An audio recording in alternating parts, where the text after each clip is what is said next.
মিলে আসতেছে, মনে হয় কোনো ভালো কিছু করতেছে না রে। চল চল যাই। হ্যাঁ ভাবি, কমিশনার সাহেব আপনারা ডাকে। আমারে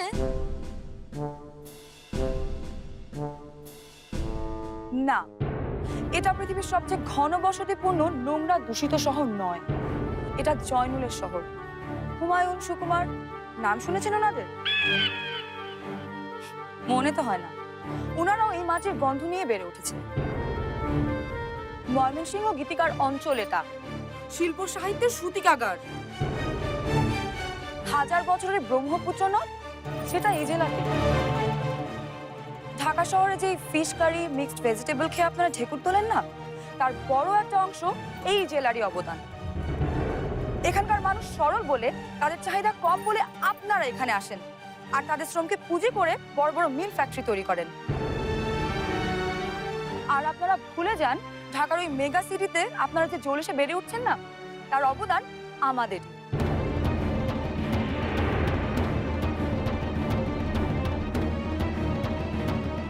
মাফ করবেন যদি বেশি বলে থাকি। এই এলাকায় জন্ম নিয়ে ধন্য আমি, আর আপন কিছুর অপমান কেন জানি আমার সহ্য হয় না।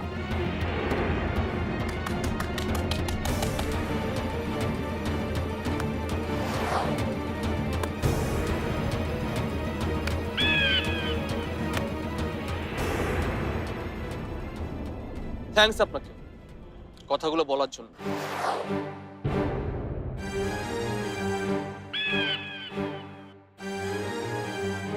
আসলে এই কথাগুলো আমরা ডিজার্ভ করি। চলো ফরহাদ, দেরি হয়ে গেছে আমাদের অনেক।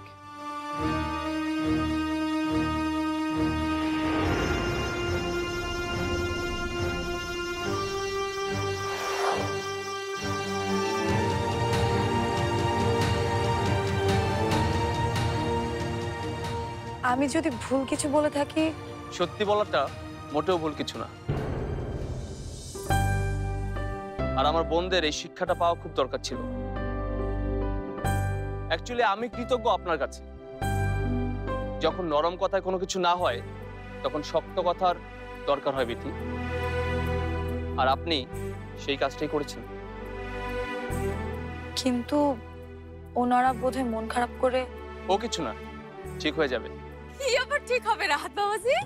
না আন্টি, তেমন কিছু না। আমার বোনদের সাথে কথা হচ্ছিল। আমি তাহলে বাদ পড়ে গেলাম। যাই, কোথায় তোমার বোনেরা? ওরা মনে হয় বের হয়ে গেল। আজকে না হয় থাক আন্টি, অন্য একদিন।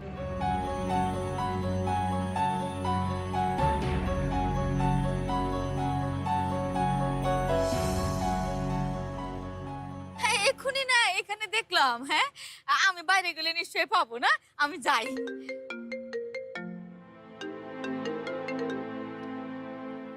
হ্যালো। তুই যদি ওদের সাথে ওদের বাড়িতে যেতে চাস, আমাদেরকে ছেড়ে দে। আমাদেরকে আটকে রেখেছিস কেন? আমি আসছি। আমাকে যেতে হবে, তবে যাওয়ার আগে আপনাকে একটা রিকোয়েস্ট করতে চাই। আমাকে? এখনই না রানু রাত আমার কাছে চালায়। হাই হাই, কোনো কিছু প্রস্তুতি নাই, কিছু নাই। এখনই ও মায়ো।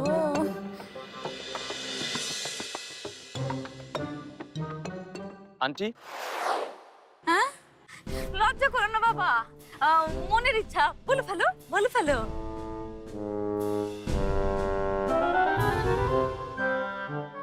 রানু? হ্যাঁ, তারপর? আমি রানুকে বলো বাবা, বলো। আমি রানুকে বিয়ে করতে চাই।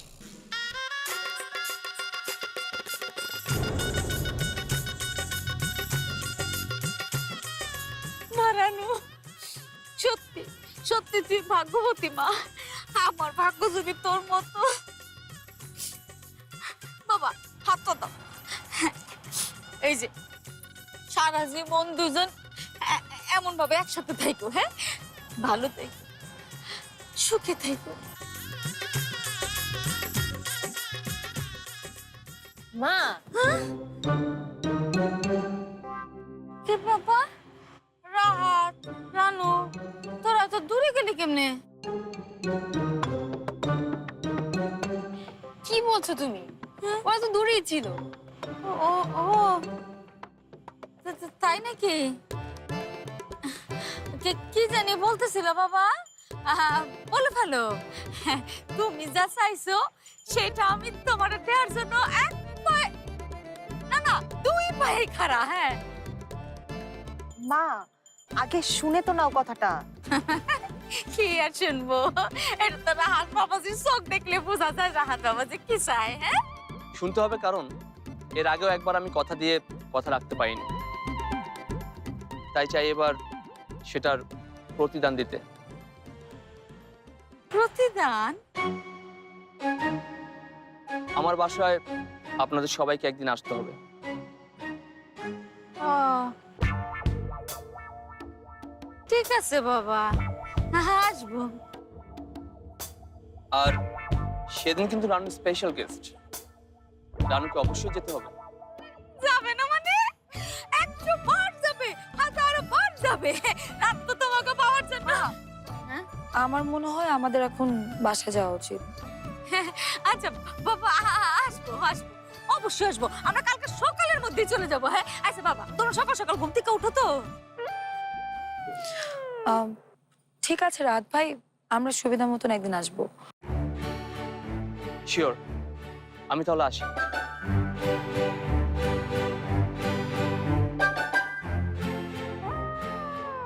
সবকিছু তো তোর বাগড়া দেওয়ান লাগে না?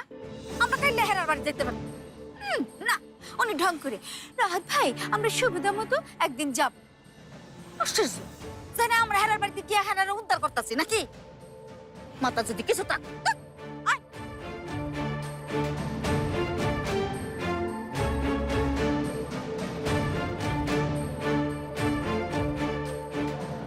রানুপা, আমার মনে হয় ওদের সাথে এভাবে কথা বলাটা উচিত হয়নি। রাত ভার বোনদের সাথে খুব উচিত হয়েছে। কিন্তু আমি তো ছোট বোন, ছোটদের মতোই থাকা উচিত ছিল। কিন্তু কেন জানি। কে বলেছে তুই আমার ছোট? তুই আজ বুঝতেও পারছিস না, তুই আমার চেয়ে অনেক অনেক বড় হয়ে উঠেছিস রে। শুধু মাকে কিছু বলিস না। কিন্তু এখন যদি রাহাত ভাইয়ের বোনরা যার যা খুশি তাই মনে করুন, আমার পরিবারকে নিয়ে গিয়ে অসম্মানের কথা বলবে, সে যারই বোন হোক, আমার তাতে কিছুই আসা যায় না।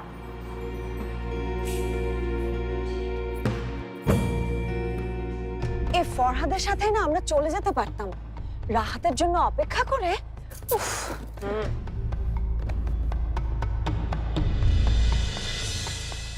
ভালো মতো বিদায় নিয়ে এসেছিস তো, নাকি আমাদেরকে বিদায় জানাতে আসলি?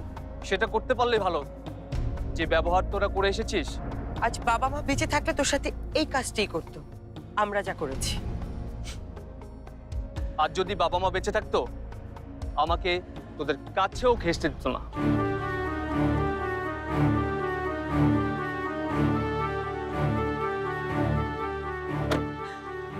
দেখলি দেখলি আপা, ওদের জন্য রাহাত ভাইয়ের মাথাটা পুরোই গেছে।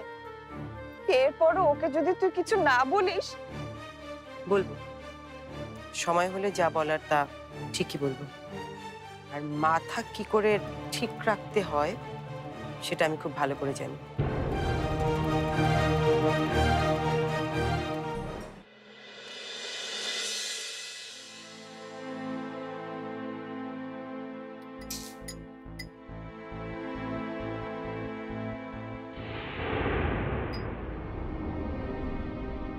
অরিজিনাল মা, যে বড় আব্বা। অবস্থা তো খুব ভালো ঠেকছে না।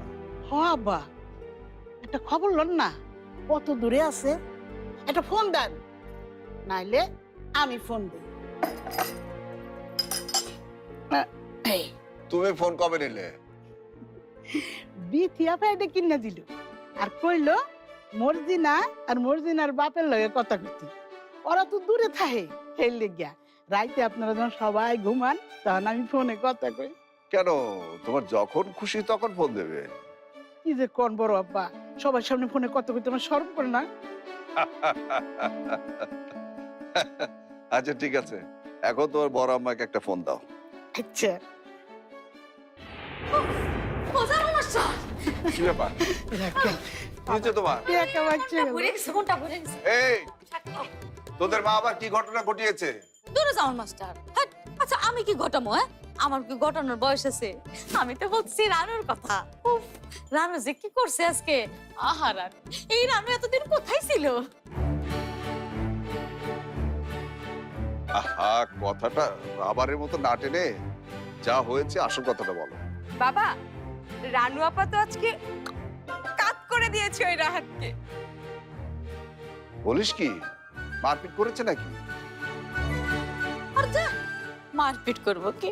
ভালোবাসাবাসি করেই তার সময় ছিল না। মা, আরে জানো না তো রাহাত, রানুর নাচটা শুরু হওয়ার থেকে শেষ পর্যন্ত, তারপর সন্ধ্যা পর্যন্ত শুধু রানুর পিছনে গুড়গুড় গুড়গুড় করেছে। তাই নাকি? আর ওই যে রাহাতের বোনরা, ওরা রানুকে দেখে কি বললো? রাহাতের বোনের কথা খাঙ্গাও, পুরা ময়মনসিংহ শহরের লোকেরা তো পাগল হয়ে গেছে গা। কমিশনার সাহেব, আশেপাশে যত মানুষ আছে ব্যাগটা খালি কইলো, আচ্ছা এই মেয়েটা কেন নাচে না সবসময়? তুমি সত্যি কথা বলেছো তো, যে তুমি নাচতে নিশ্চিত করেছো? আচ্ছা আমি তো ওরা না করছে ওর ভালোর জন্যই। আচ্ছা আজকে যে নাচতে গেছে এটা কেন নিয়ে গেছে? হ্যাঁ কেটা? কে আবার? তুমি? সকল ক্রেডিট তো তোমার, মা জননী। দেখছো? মা বৃষ্টি আসবো, তোরা করে যা করে যা করে যা, যা। সব যা। যা যা যা, তোরা যা। রানু,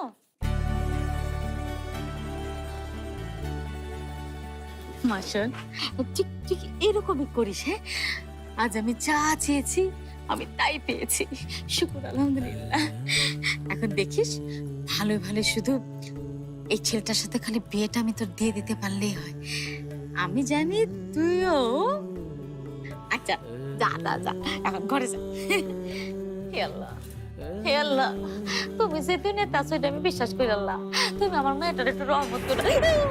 আল্লাহ গো, মাই গো, মাই গো, হে আল্লাহ, তবা তবা তবা তবা তবা তবা।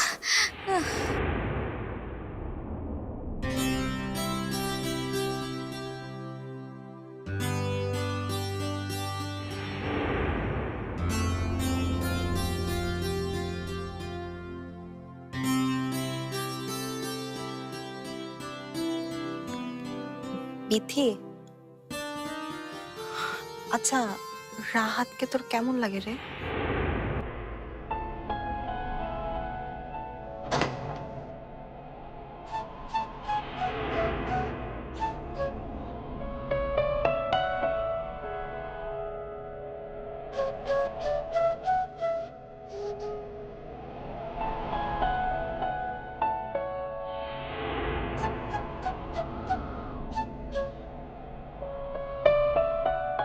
এটা পৃথিবীর সবচেয়ে ঘনবসতিপূর্ণ নোংরা দূষিত শহর নয়, এটা জয়নুলের শহর।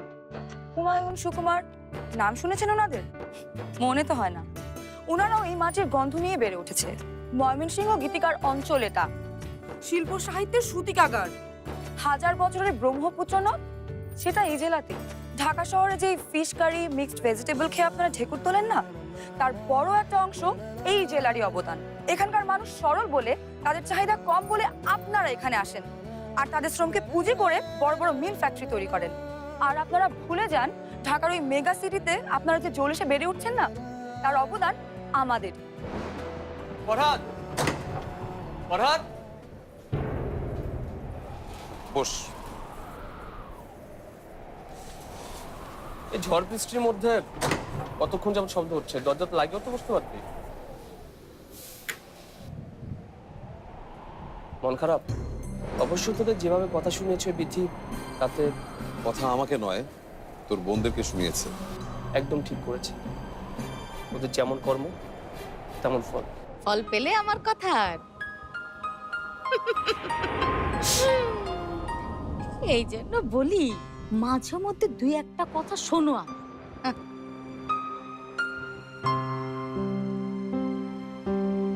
কি আশ্চর্য! আরে এই অন্ধকারের মধ্যে বই পড়ে চক্ষু দুটো নষ্ট করে কোনো কাম আছে? আজকে না তোমার একবারের জন্য হইলো রেহানার চেহারা দেখার জন্য যাও চেতেছিল। আরে যেখানে রেহানা এত চেষ্টা করেও তার মেয়ের সাথে কথা বলাতে পারলো না, আর সেইখানে রাহাত নিজে এসে যে রানুর সাথে কথা বললো। এই এই তোমার হাতটা দাও দেখি। আর দাও না হাতটা, এই যে তোমার হাত ছুঁয়ে বলছি। রানু যখন নাচছিল তখন রাহাতের 2 চোখের পলক একবারের জন্য পড়েনি। শুধু শুধু বানিয়ে বলিস না তো বিথি।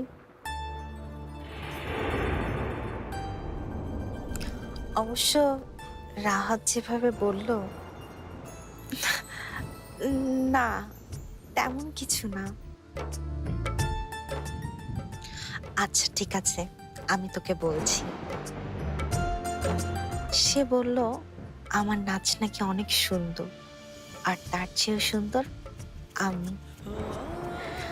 আরো বলল কি জানিস, আমার মতো সুন্দরী নাকি সে আর কখনোই দেখেনি। তো ভুল কি বলেছে? যা, আমি মোটে এত সুন্দর না। সুন্দর না? না, তবে আমার কাছে ওর হাসিটাই ভালো লেগেছে। তোর প্রবলেম হচ্ছে হাসে একটু বেশি। হাসলেও তো সমস্যা। আমার কোনো সমস্যা নেই বুঝলে, ছেলেটা যেমন ভালো তেমন সুন্দর, তেমন টাকা পয়সা শিক্ষা রুচি। ধনী ঘরের ছেলের এত সুন্দর আচরণ হয় এটা আমার জানা ছিল না। আর বোনগুলো যদি দেখতাম কি সুন্দর, কি তাদের রুচি, কি দামি দামি শাড়ি গহনা, উফ, মনটা ভরে যায়। কিন্তু সমস্যা করলো তোমার ওই মেয়েটা, তোমার প্রিয় মেয়েটা। বিথি, বিথিকে নিয়ে কথার কি আছে? না মানে তুই তো আবার সোজা সাপটা কথা বলা এমন মেয়ে পছন্দ করিস। পছন্দ? জিজ্ঞেস কর কতটা ঘৃণা করি। সোনাপা, অঢেল ধন সম্পদ থাকলেও মনের দিক থেকে এখন অনেক গরিব ওই ফরহাদ। আরে ছেলেটা নিজে যেচে গিয়ে কথা বলতে চাইলো বিথির সাথে, আর তোমার মেয়ে নিজেকে শাবনূর না মৌসুমী কি জানি ভাবে, ফরহাদকে পাত্তাই দিল না। উচিত কাজ করেছে। এই না হলে বিথি বাপের মুখ রেখেছে সে। বেয়াদব ছেলে একটা। কই, আমি তো কোনো বেয়াদবি দেখছি না। তুমি কই থেকে দেখলা? হ্যাঁ শোনো, টাকা থাকলে মানুষের বেয়াদবি দেহন লাগে না, বুঝছো? ধরতে হয়, 100 বার ধরতে হয়।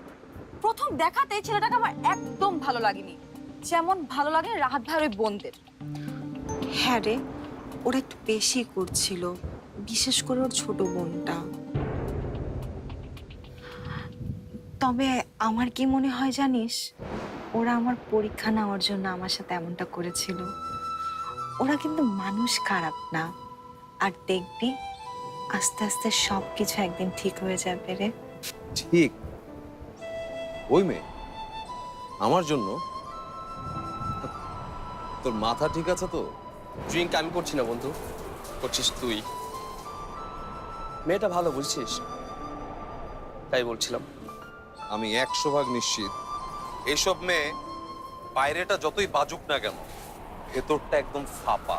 আর আমি 200% নিশ্চিত ওই ফরহাদ একটা নীচ, অহংকারী ছাড়া আর কিচ্ছু না।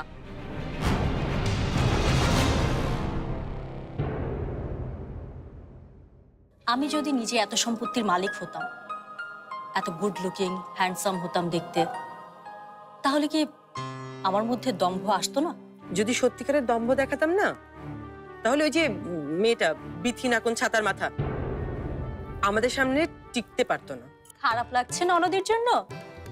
তোমার ননদ এত স্বাদ করে আমাকে রাহাতের সঙ্গে বিয়ে দিতে চাই, আর তুমি এতে এসে ভাগ বসালে। রানুদের ফ্যামিলির সবাইকে ইনভাইট করেছি। আমি চাই সেখানে তোমরা 2 বোন থাকবে, ওদেরকে সরি বলবে।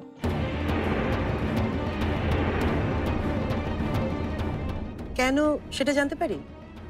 মানে আমি বুঝতে পারছি না এসবের মানে কি। না বোঝার তো কোনো কারণ দেখছি না।